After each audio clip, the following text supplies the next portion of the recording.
Октябрь 1097 года. Прошло 2 года с тех пор, как папа Урбан II созвал крестовый поход, чтобы помочь Византийской империи в ее войне против турок-сельджуков. Теперь первый крестовый поход достиг великого города Антиохии. Это была последняя крупная турецкая крепость, находящаяся между крестоносцами и их целью – святым городом Иерусалимом. Но Антиохия была практически неприступна. Ее цитадель находилась на вершине 300-метровой горы и слишком велика, чтобы ее окружить. Гигантская армия крестоносцев могла лишь разбить лагерь за ее стенами и молиться о чуде. Но той зимой у них закончилась еда. Лошади, люди и сопровождающие армию начали голодать.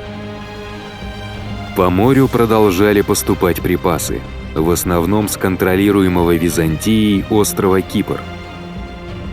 Крестоносцы также разгромили попытку Радвана из Алеппо прорвать осаду в битве близ Антиохийского озера. Положение крестоносцев казалось безнадежным. Моральный дух падал, число погибших и дезертиров неуклонно росло. Однако в марте прибыл флот с крайне необходимыми подкреплениями и припасами. Наконец, однажды ночью Боемунд из Таранта и 60 его людей взобрались на башню на западной стене, командир которой был подкуплен.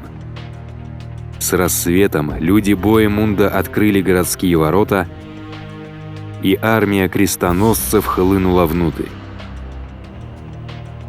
Они истребляли как солдат, так и мирных жителей. А отчаявшиеся мусульмане бежали в цитадель, которая продолжала сопротивляться всем атакам. Антиохия пала. Но теперь под командованием Кербога, правителя Мосула, была собрана гигантская турецкая армия. Сначала он атаковал Балдуина в Эдессе, но через 3 недели оставил осаду и пошел на Антиохию. Армия крестоносцев была истощена, голодала и теперь оказалась в ловушке. Они не могли ожидать помощи от византийцев. Император Алексей, занятый обеспечением безопасности собственной территории в Анатолии, получил ложные сообщения о том, что крестовый поход уже уничтожен. Опасаясь турецкого контрнаступления, он отступил в Константинополь. В Антиохии была чудесным образом обнаружена реликвия, предположительно копье Лангина, всаженное в бок Христа при распятии. И вера крестоносцев в свою святую миссию возродилась. Несмотря на значительное превосходство в численности, крестоносцы решили встретить мусульманскую армию за стенами города. С рвением религиозных фанатиков, видевшие видения святых и ангелов, они набросились на мусульманскую армию. Та повернула и бежала. Кербога, обвинив своих командиров в предательстве, поджег свой лагерь и отошел. Мусульманские защитники в цитадели, видя эту потрясающую победу, быстро сдались. Мы рады сообщить, что теперь доступно спонсорство на канале «Эпичная история». Теперь каждый может поддержать нашу работу и помочь сделать видео более регулярными. Ваши имена будут увековечены в титрах наших видеороликов. Также у вас появится уникальный значок около никнейма в комментариях под видео. Мы будем искренне благодарны за вашу поддержку эпичной истории. Вместе мы делаем этот мир лучше.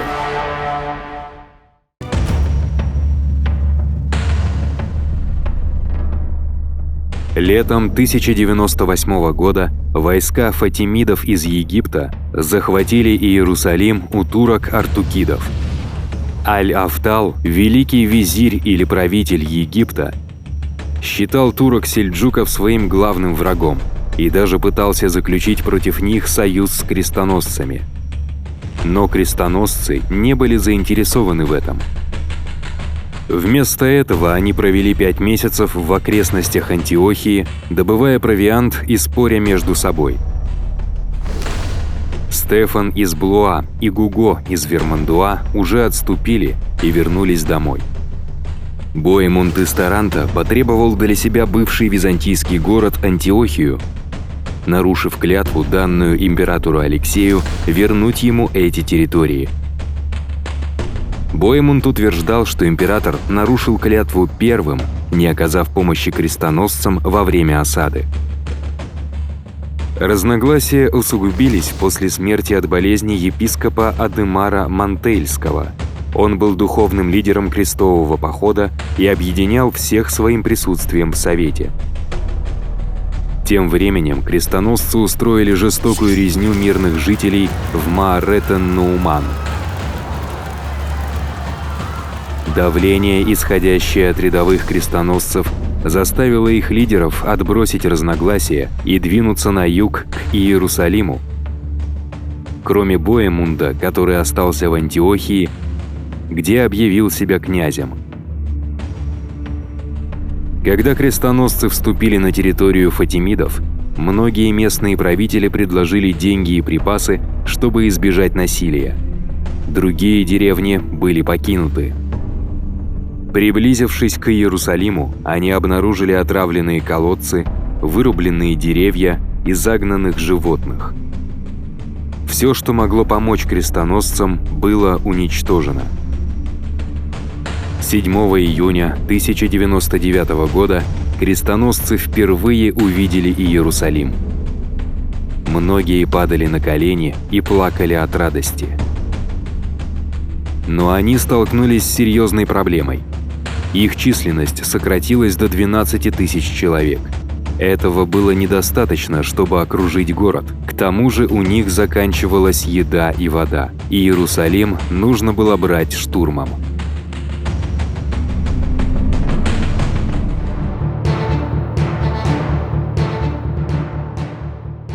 Пустынный ландшафт означал, что у крестоносцев не было древесины для строительства осадных машин. 13 июня их первую попытку штурма с единственной лестницей легко отбили. Через 4 дня 6 генуэзских галер прибыли в Яффу, где вскоре были блокированы мощным флотом фатимидов. Тогда моряки разобрали свои корабли и перевезли древесину для осады Иерусалима. Крестоносцы также добыли дерево с окрестных земель. Этого оказалось достаточно, чтобы построить 2 осадные башни. Эти передвижные деревянные конструкции подкатывались на колесах к внешней стене и позволяли крестоносцам напрямую атаковать вражеские укрепления. Одна башня была расположена с войсками Раймунда Тулузского на юго-востоке, другая — с войсками Готфрида Бульонского на западе. 8 июля, в надежде на Божью помощь в предстоящем штурме, весь крестовый поход прошел процессией вокруг города, завершившись религиозной службой на Масличной горе. В ночь перед атакой Готфрид неожиданно перенес свою осадную башню на менее защищенный участок городских стен.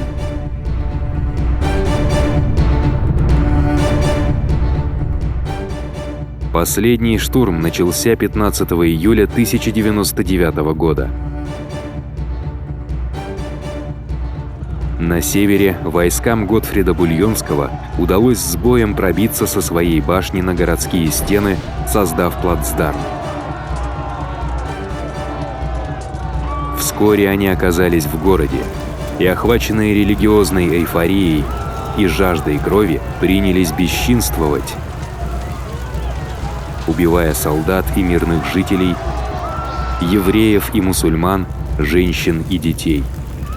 Затянувшаяся резня шокировала своей варварской жестокостью. Впрочем, ничего уникального для той эпохи. Первый крестовый поход достиг своей цели, несмотря на колоссальные трудности. А всего 4 недели спустя, в битве при Аскалоне, крестоносцы разбили армию фатимидов, посланную для захвата Иерусалима. Большинство крестоносцев, выполнив свой обет, вскоре вернулись домой в Европу. Лишь около 300 рыцарей остались защищать Иерусалим под началом Готфрида Бульонского, который теперь носил титул «Защитника гроба Господня». Человек, который привел в движение эти великие события, папа Урбан II, не дожил до известия о взятии Иерусалима. Он умер всего через 2 недели после падения города.